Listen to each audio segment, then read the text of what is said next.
Hi everyone, thank you so much for coming today. So I'm Pierre, I work with NEAR AI as a software engineer, and today I want to quickly show you how to build stuff on TEs, especially agents. So I'm curious how many of you are builders and have ever worked. Okay, nice. And how many of you have actually used some TE stuff before? Okay.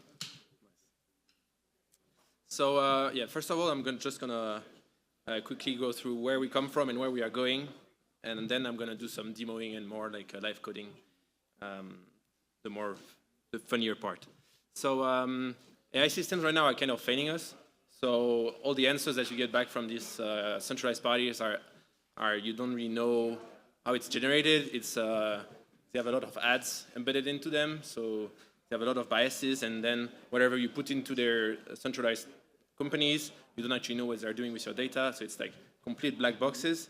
And all this data that you share with them is a big security risk, because like all this data is like very important, and it contains a lot of like super sensitive data, and it's just waiting to be leaked, because hackers are working days and night to try to get hands on this data and sell it to the highest bidder. But yeah, so another thing is like open source AI has been failing.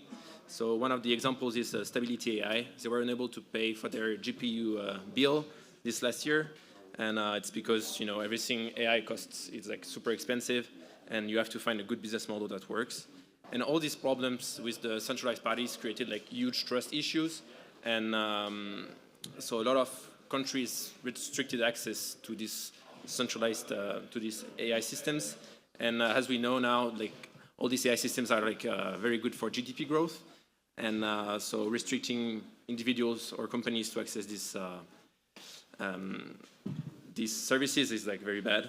And yeah, so I would just want to say why it matters for all of us. So right now we are sharing stuff with these companies and like centralized parties that are very sensitive to us. It could be like, I don't know, some therapy session that you have with your AI agent or stuff like this, and you don't want these conversations to end up with people that you don't actually know.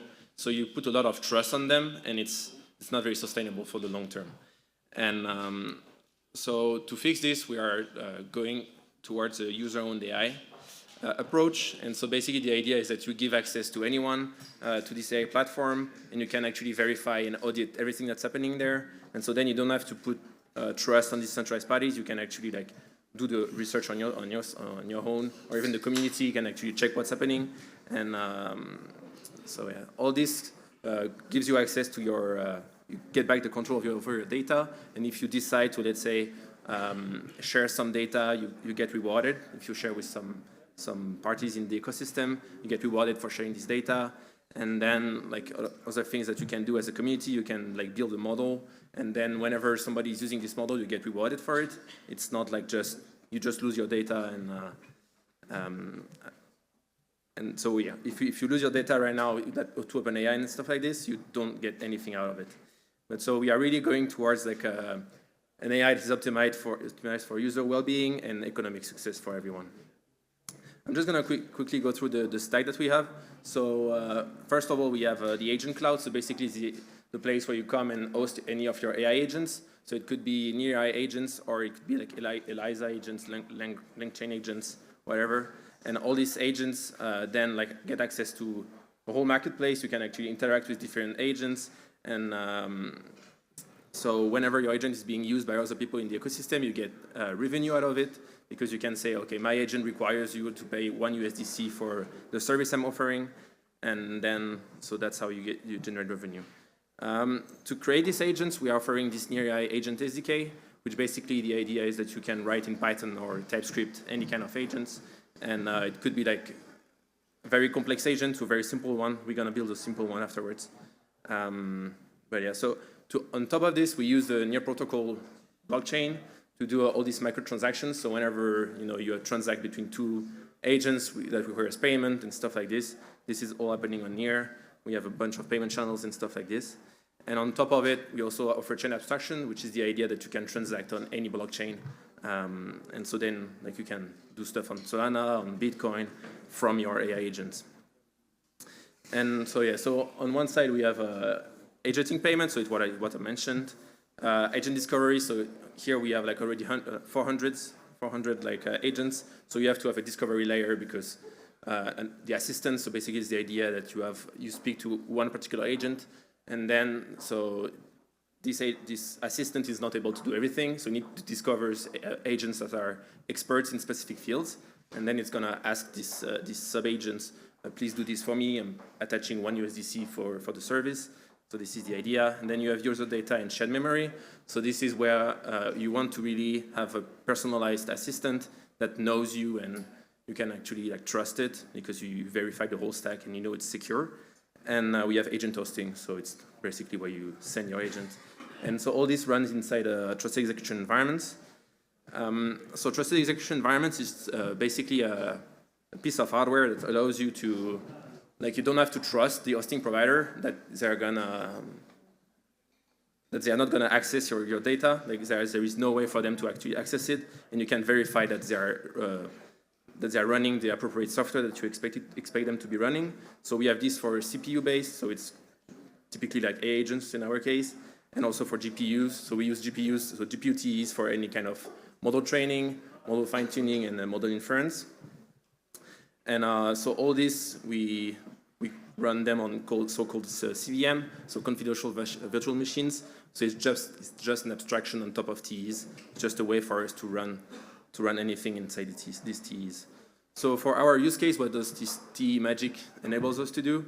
So one very cool thing is fully encrypted models. So basically you can train your model fully inside a TE, so you almost have no overhead. So our friends at Fala did a study, and we like a research, and we see that the performance impact when you use these TEs is from 8% to down to 1% for these bigger models because they spend more time computing. So the downside of encrypting everything is not that big. And then you have a monetized monetized confidential inference. So basically, if you offer access to your hardware to do any kind of computation and computation for completions on this from these LLMs, you get rewarded as a service provider. And then you have verifiable agents, so you can, as a user, you can check that the agents being run in this TE is actually what you expect it to be, what the version that you expect to be running. And so you can really fully verify everything, so you don't have to trust anymore, you can actually verify. So the demo I'm going to go through is, first I'm going to demonstrate a bit of private inference, so it's just the idea that you can discuss with one of these LLMs in a fully private way, so nobody can see what really happened. So for this we use a VLLM, and so we are working with Fala Network on this, and we are working on this private ML SDK, which is what I'm going to be demoing today. And on the other side, we're going to be doing a private engine, so we're going to create an agent, host it inside TE, and then do some very simple completions with it, just to show you how it works. So now comes the fun part. So I hope it's going to work. Let's see. So first of all, on the private inference side of things, for example, here inside the TE, we have LLaMA 3.1. I hope you can read. We have LLaMA 3.1 8B running, and we are just going to ask for a simple completion. Does he likes NEAR protocol? And yeah. So we have, this specific TE is not running with HTTPS, so we don't have the whole verification set up. It's just, so this is a developer preview. The other things that we have in TEs are actually fully with TLS and HTTPS, so you can actually, nobody has access to what you are really saying to these LLMs. But in that case, since it's only HTTP, anybody can actually spoof on the network and see what the question and what the answer back from the LLM is. But this is like minor issue. It's going to be fixed anytime soon. So I'm just going to ask for start this completion. So here it is. Okay, so we saw that we send the request to this CVM on the port 8000 for chat completions, and then it answered that it loves NEAR protocol. So yeah, and then you can actually get the quotes. So the quotes in this CVMs is basically what, because you have to to have a way to check that it's running the software that we expect it to be running. And so how to do this, you basically get a quote out of it. And so for this server, it's this one. So we expose attestation/report endpoint. And when you call this, basically it's gonna get some measurements from both the CPU and the GPU running inside the TE. And so here, for example, you have the Intel quote, which is a bunch of random stuff. It's like X. And then we have a verification process that actually takes this and checks that it matches the expected values. So for example, for the Intel quotes, we're going to go a little bit deeper afterwards. But you can actually decompose all this and check that the version that is being run is the appropriate one. And then we have the exact same for the NVIDIA side of things, because you have to actually check both to make sure it's secure. So this is it for the private inference part of things. So if you want to give it a try already, you can. We only have a 3.18b running right now on the machine. For storage reason, I wasn't able to run a bigger one. But it's totally capable of running these way bigger models. So now we're gonna create like a NEAR AI agent. So to do this, we have this very convenient CLI. So you do NEAR AI agent create. It's gonna ask for a name of the agent.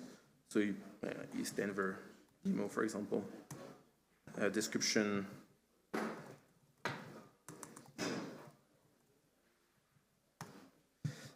Instructions, so it's just gonna be like a, this is perfect, helpful, humorous assistant.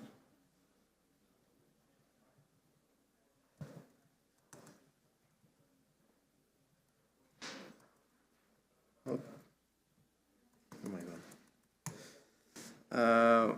So now we are just creating it, and we can actually go and check how it looks like once you created an agent. So you can go and update it and change and do way more advanced agents. So if I have time, I will show you like more advanced agents and how they actually work and can call like vector stores and stuff like this. But here we can see the instructions we told the agent to be doing. And so it looks correct. I'm not gonna do something more advanced for now, but then we're just gonna upload it. So we're gonna upload this version. So this is being sent to the CVM again, so to this TE. Oh yeah, I have this. It's 7 megabytes. It's not the correct size. Just a sec. It's because of my Pi. Okay, so I'm uploading it again. Perfect. So now it's uploaded. So here we can see it's sent again to this cvm.near.ai. So here we are using TLS. That's why you see all these warnings, because the certificate is generated inside the TE and it's not like signed by a counterparty.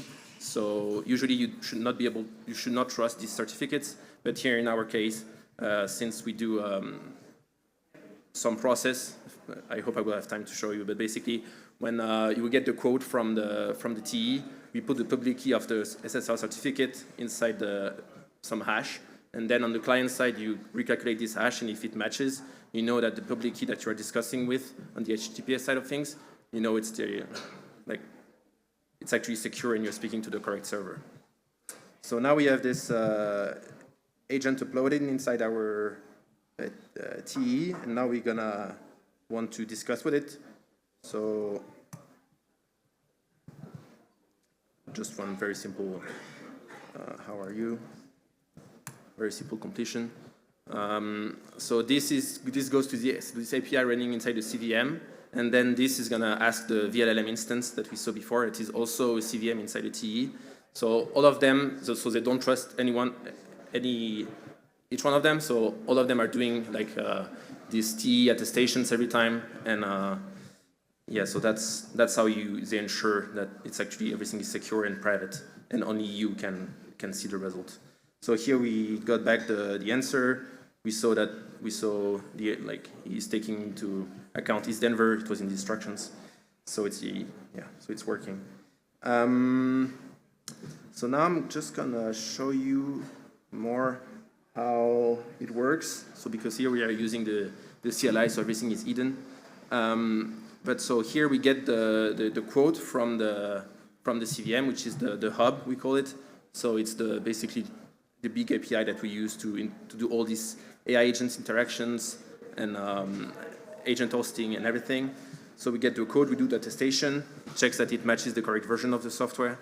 So in our case, for example, I noted it before, but for our version of the hub, you expect to get from the, I need to run it before. So if we run this Python script, so here we have way more logs. So here we see the quote again, that is huge. And here we have the verification result. So this is from the attestation. So it's actually checking that the T is correct. So you should see the correct hash for this version of the hub that you audited before, that you checked. It's running, it's behaving the way that you expect it to behave. And so you know that this hash is correct. Why is it not? Okay. So here we can see it got the hash back, so you know it's the version of the hub that you actually checked before, and you know it's genuine and not like selling your data to anyone else or stuff like this. And then so we have the API is fully compatible with OpenAI, so you can create a thread, then you add a message to the thread, and then basically you run an agent on the given thread. So in this example, I'm running this what bits rock. So it's just a game. It's like a rock, paper, scissors, but more advanced with LLMs.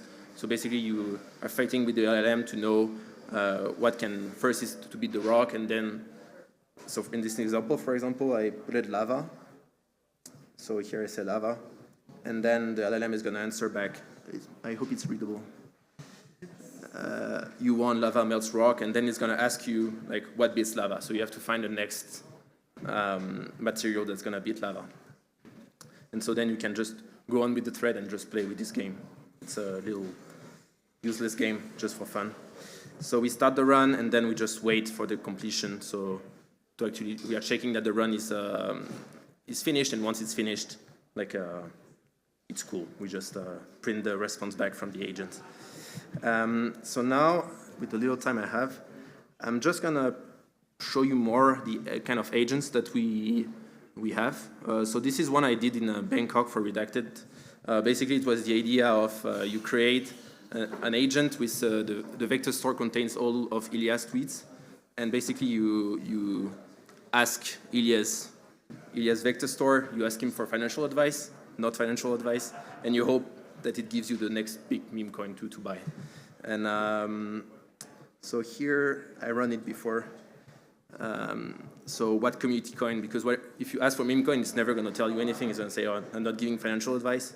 But like here, for example, it would speak about Black Dragon, Long, all these different meme coins on here. And so how we do this? So here it's hard-coded just for demoing purposes. We hard-code the vector store ID. And then on the agent side, you can just do on. So env is just from the SD. Oh, sorry. Better? So the env, so env is just from our SDK. So we offer this query vector store function. You put the vector store ID and then the query from the user, and then it's just gonna like find back all the most relevant documents. So tweets in that case, tweets from Ilya that are good that are mostly speaking about meme coins. So this is one. Another one. So this is what beats rock from Vadim. I already showed you it. This is SoundStage. So this is the one. It's one of the most advanced agents that we have. So all these agents, you can call it from the assistant. So for example, for SoundStage, if you say I want to buy, so it's an agent specialized in buying headphones. So if you tell him I want to buy like some green headphone to your assistant, it's gonna go to the discovery layer and find an agent that is capable of doing this for you. So in that case, for the demo, I'm just directly on the SoundStage agent. But so we can go here and ask him, I want to buy cheap headphones, for example. Then we just hope that the completion is going to be fast. Don't have much time. But so then how it works, I have a diagram. So can you see this? So we have the chat.NEAR.ai UI that you see right now. And then this discusses with the assistant. So in that case, I went directly to the SoundStage agent. So between these two, you have the discovery layer that basically then communicates between one another. And then this agent is communicating to this SoundStage MCP server. So it's just an API that is available to buy stuff from Amazon. So the SoundStage agent gets the intent that you want to do. So here in that case, it's to buy like some headphones, some cheap headphones. And then it's going to discuss with this API. So it's another API because it contains some private API keys, and you don't really want to share it with anyone. And so then this just discusses with Amazon, and then you can do all the payments and stuff from there. So it's still okay. So here it found back some headphones from Amazon. You can see the price, all these things. So let's say we want to buy this super cheap one. I don't have any USDC on this account, so we won't be able to actually finish the whole process. But it's quite slow, the completion, so this is something that we need to improve on. But yeah, so once you want to buy it, then it's gonna ask you for the shipping info, and then you fill all this, and you're gonna receive your headphones at some point in the next few days. And so yeah, that's everything I have. Actually, I have something else. So Caleb from the team shipped this yesterday. It was asked quite a lot. So basically, it allows you to embed the chat box anywhere on any website. So if you want to have like a NEAR, like just an assistant embedded into your web page, you can just like use this iframe, for example, like this, and then you specify the agent that you want to be discussing with. And so it could be an agent that's linked to your like a vector store of all your documentation about your project or stuff like this. And then this agent is going to be able to answer like any kind of questions for your project. And so yeah, I have. So this is one example here. So here you see it's an iframe inside some documentation. So inside the NEAR AI documentations, and then you can ask whatever question. It has as vector store, it has all the documentation that we have on NEAR AI, and so you can ask whatever question. So that was it. Thank you so much for listening.